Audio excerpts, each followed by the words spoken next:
And I don't want it to just be, okay, well, he's gone, and so now we can wipe our hands of it. That case tonight, like Crystal said, is dismissed because former KCK police detective Roger Golubski was found dead on what was supposed to be the first day of that federal trial. The shocking developments unfolded early today at Golubski's Edwardsville home and inside the Topeka federal courtroom, where everybody was ready to start jury selection. Investigators say they did get a shooting call that led them to his home in Edwardsville, but it appears no foul play was involved. Fox 4's Dave DeMarco live tonight at the Kansas City, Kansas Police Department. Golubski retired from there in 2010, and he has more with their reaction. Dave? Yeah, and many people Fox 4 spoke to today said they ultimately did want to see Roger Golubski die in prison, but not before he even went to trial. Monday began with people boarding buses to go to Topeka to see Roger Golubski finally stand trial. For Medella Henderson, it was a day she waited 50 years for, since she was one of the first to speak up about the former KCK detective when she said few would listen. Throughout all these years, these people need justice. Some of us are not here today because of this. He has been a monster.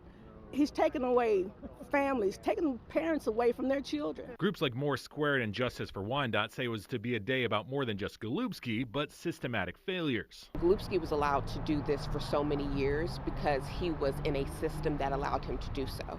There were a lot more people that were not only complicit, but allowed him and created environments for him to be able to act out in this behavior. There's been so many encounters with this man. I've been to jail behind this man because I wouldn't testify to something that I didn't see that he thought I seen. But Golubski didn't show up to court this morning. Just as an arrest warrant was issued, Edwardsville police received a 911 call stating there'd been a gunshot at Golubski's house, where he'd been on house arrest for medical reasons awaiting trial. He was found dead on the back porch. It's led to questions about his death.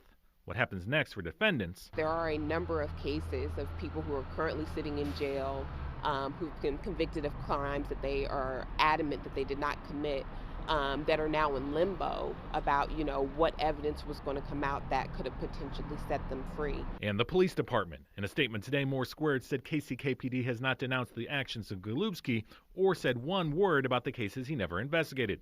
Police point to the department review of 150 cases Golubski launched 2 years ago when Golubski was first indicted, and the chief said, based on these charges, Golubski's tenure in law enforcement was a moral, ethical, and legal failure. And KCKPD also responded to some community claims today that the department hasn't really done anything since Golubski left to prove that it protects and serves, saying that it constantly is reviewing and updating its policies, which you can find on its website, where there's also a section based on its transparency.